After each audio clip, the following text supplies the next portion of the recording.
Hello, Princess on a Pill here. I am here to do a review slash recap with my opinion on Love During Lockup Season 5, Episode 26. It's titled Daughter-in-Law or Mistress. Let's get started. Okay, first couple, Ayana and Jamal. We see Ayana. She's in a car with her brother and her kids. Her brother is driving her to the park to meet Jamal's family. Jamal's mom and sisters. Let me pull this up closer. Yes, Jamal's mother and sisters. So they're talking. Ayana and her brother are talking. We find out that Ayana's brother did 4 years in prison, and he's giving her advice on how to get through her jail time. So while they're in the car driving to the park to meet Jamal's mom and sisters, Jamal calls, and they're talking, and he's talking on speaker, and Ayana's brother asks Jamal if he's going to marry Ayana, and he says, yeah, in 2 years. Ayana's like, what? 2 years? Where 2 years come from? Why we gotta wait that long? And she's not happy with that. She wants to marry him now. She don't want to wait no 2 years. She's not happy with that at all. So they get to the park, and Ayana and her kids meet Jamal's mother and sisters at the park. And Ayana told us the first time she met Jamal's mother, her and Jamal were just friends. So now she's meeting Jamal's mother as a potential sister-in-law because they ain't married yet. And they both gonna be in jail. So Jamal's mother said she doesn't know if Ayana is the daughter-in-law or the mistress. Ayana said something about Jamal having 4 baby mamas. Ayana told Jamal's family that they are getting married. The mother asked her if she thinks Jamal is the marrying type. The mother said Jamal is a ladies' man. Why does this? I think I need to move this closer up. Yeah. So Jamal's mom told Ayana that Jamal is a ladies' man. Is he ready for marriage? Do you think he's ready for marriage? He's a ladies' man. Then the mother asked Ayana if she can be faithful to Jamal, even though she does what she do. And I'm thinking she's saying this because Ayana is a dancer slash stripper. But the mother wished them luck, and told her that she'd be surprised if they make it. The mother's something else. So then Jamal calls, and the mother asked him if he's ready for this. And he said, yeah. He said, yeah, I'm ready for this, but I don't want to get married for 2 more years. Then the mother said, his sister said, so is this your first marriage? And the mother said, no, this is his second marriage. And Ayana was like, what? Second marriage? Ayana is shocked. She said, hold up. Who was the first? She said, I didn't know about this. See, that's why when you have secrets, you don't allow your family members to meet the person you're dating. When you have secrets, don't let them meet your family because the family, they're blabbermouths. They will tell all kinds of stuff that the poor person that you're keeping secrets from don't know. Don't let your family meet the person you're dating if you have secrets. Don't do it. Don't do it. Okay? Jamal said he was married through his religion. He told Ayana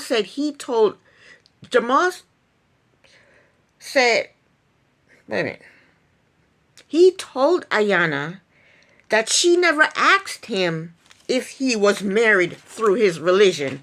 That's why he didn't tell her that he was married through his religion, whatever that means. What do you mean you was married through your religion? Did you go to a court and sign papers and get a marriage license and marry this person? What do you mean you were married through your religion? What does that mean? Are you legally married to this person through the courts? He said he was married through his religion. I don't know what that means. I don't understand that. And his religion is Islamic. So we found out that Jamal has 6 children and 4 baby mothers, and he was married to one of the baby mother.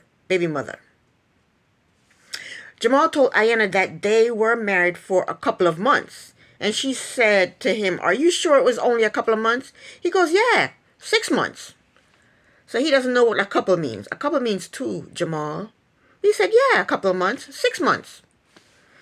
Jamal is a gaslighter. Ayanna asked him if he is divorced, and the whole entire family goes, yeah, they're divorced. Yeah, oh yeah, they're divorced.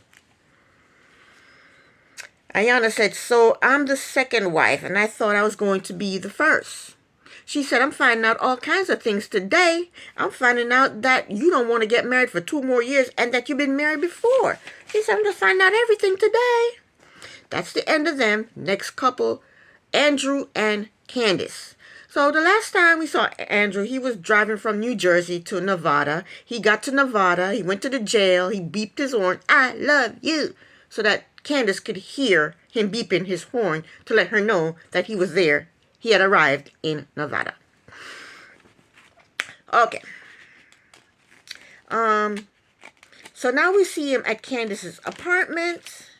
But 2 hours before that, he was at a furniture store buying bedroom furniture. So now he's back at the apartment. He's at the apartment, and Candace's friend Denise comes over to check out the apartment. And we find out that Candace met Denise while she was in prison. So Denise is another jailbird. I wonder what she did to get thrown in jail. So then the bedroom furniture arrived. The guys came in and they set the furniture up, and Andrew went to his car, got some stuff out of his car to put in the apartment, and Denise helped him set some stuff up. So then Candace called, and Denise take the phone into the bathroom to talk to Candace. And I don't understand why that was okay with Andrew for her to go into the bathroom to talk to Candace. Why she couldn't talk to Candace in front of him. Or maybe she went in the bathroom because she didn't want the workmen, the men that were delivering the furniture, to hear what she had to say. Or I don't understand why she couldn't just talk to Candace in front of Andrew. But yeah, she goes to the bathroom and she's talking to Candace. And she tells Candace that, oh, he's easy. It's easy to manipulate him. You can walk all over him. And you ain't got to worry about moving to New Jersey. He'll move to Nevada for you. And she's just making Andrew seem like a dud. But he is, so hey, it is what it is. And all Candace can talk about is her new truck and her new apartment. And like I said, I don't feel too sorry for Andrew, because Andrew is a grown-ass man. He's been used before. He knows what being used is all about. He knows what it feels like. He knows what it looked like. He's being used, and he doesn't seem to care that he's being used. Okay? And next, Andrew goes to pick up Candace, but then my TV went off, so I didn't see what happened. But I don't know if he picked her up that day or not, but next week I'll find out. Next couple, Shantae and True. So apparently Shantae sent pictures to True, and they were sent back to her. They were rejected by the prison. So Shantae called the prison and asked, I guess she spoke to a guard, and she asked why was her pictures returned to her. She claims she sent him pictures every day. What kind of pictures you can be sending him every day? I can understand sending him pictures maybe every week, but every day? Girl, bye. You ain't got nothing else to do with your life?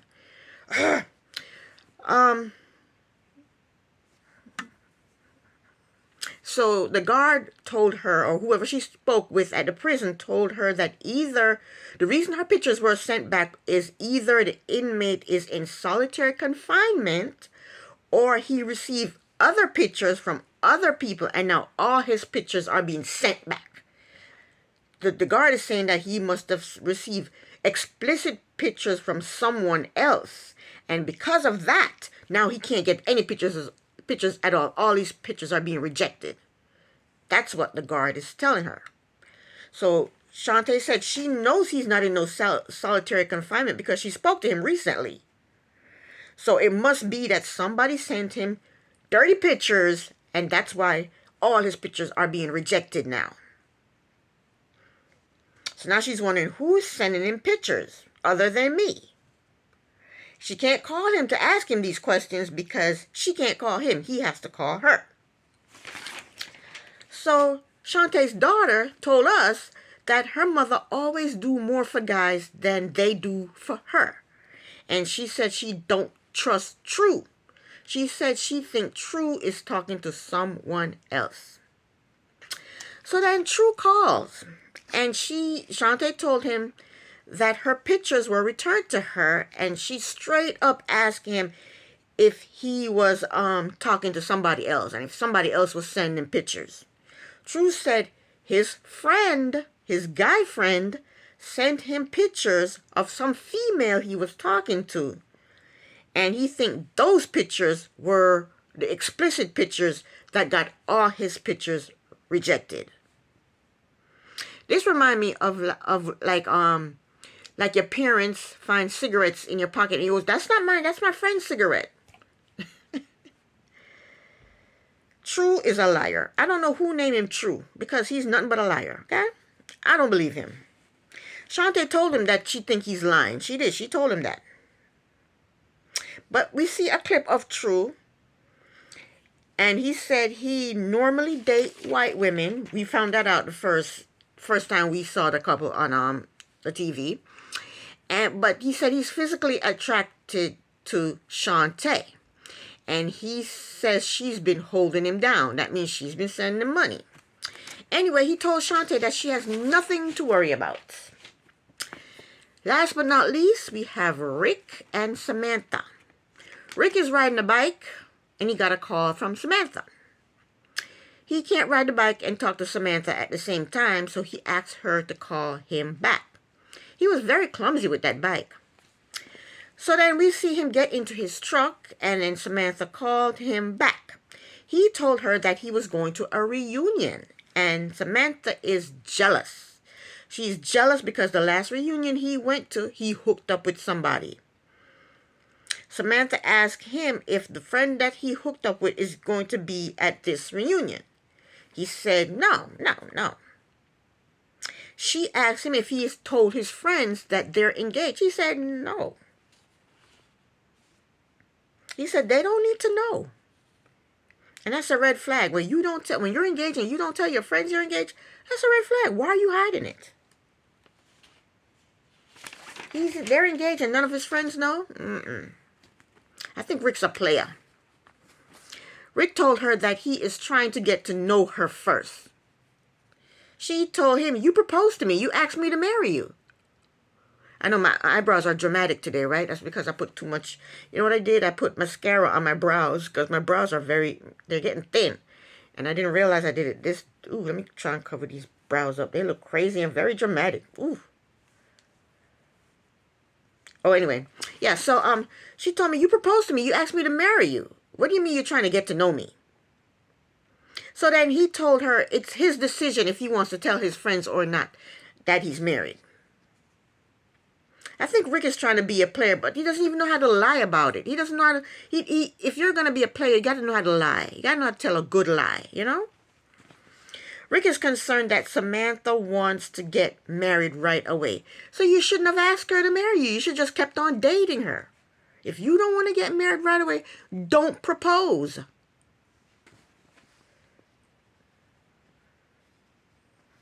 Next, we see Rick getting dressed for the reunion, and he's on the phone with Samantha, and he's reassuring her that the lady from the last reunion will not be at this reunion.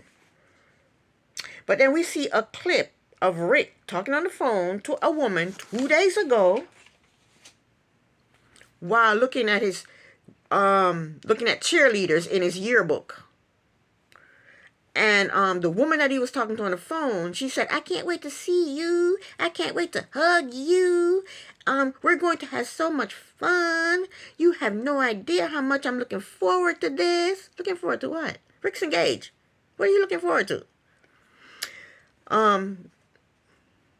So then we see this reunion. It's not really a reunion. It's just a gathering at somebody's house. And they're drinking beer. There's no music. There's no dancing. It's just a bunch of people standing around drinking beer. Okay? So they shot to the reunion, and there was this lady, the lady that was on the phone saying, I can't wait to see you, I can't wait to hug you, I'm gonna have such a good time with you, blah blah blah. We see her at the reunion, and she's telling some people that Rick is coming. And she said that during the pandemic, Rick called me up and asked me to come over to his house, and I went over there. So then this lady, she's telling this to a group of ladies. So one of the ladies was like, wait a minute, what's the time frame? Because I was with Rick too. And I need to know if we were together during the same time frame. So the first lady, I think her name is Sandy. And the second lady that said she was with him also, I want to know the time frame. Her name is, I think is Carol. So we got Samantha, Sandy, and Carol. And whoever else. So Rick shows up at this reunion, and Sandy is all over him. She's all over him. And then Carol, we see Carol all over him. Rick is a ladies' man. He don't need Samantha. What you need Samantha for? These ladies are right here in your hometown that you've known since high school. Go hook up with them. What you need Samantha for? Samantha's in a whole different state. Being clingy. You don't need Samantha. So while he's at the reunion, Samantha called. And she wants all the women at the reunion to respect the fact that they're engaged. He done told you that he didn't tell anybody that y'all were engaged. So what are you talking about, Samantha? Rick told her that he's not going to announce that they're engaged at this function. He said, I'm not going to do that. Then she said, well, I'm going to hang up on you then. But before she could hang up,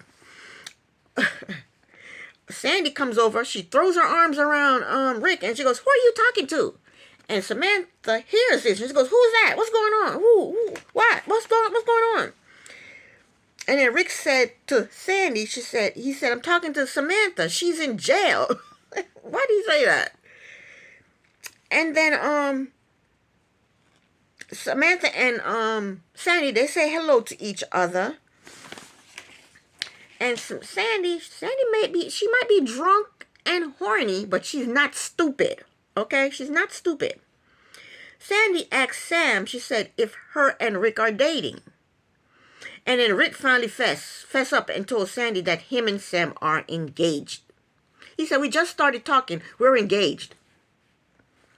Sandy told Samantha that Rick never told her that. But then she said, congrats. Then she walks off, and then she told the camera that Rick was in love with her a long time ago. And she said if he wasn't engaged, she'd be all over him. We saw that you were all over him. So Rick is still talking to Sam on the phone, and she told him that she doesn't trust any of those bitches. And she told him not to go into any bedrooms. And Rick promised her that he was not going to go into any bedrooms. So then we see a clip of Samantha saying that before she gets released, Rick has to move to Idaho.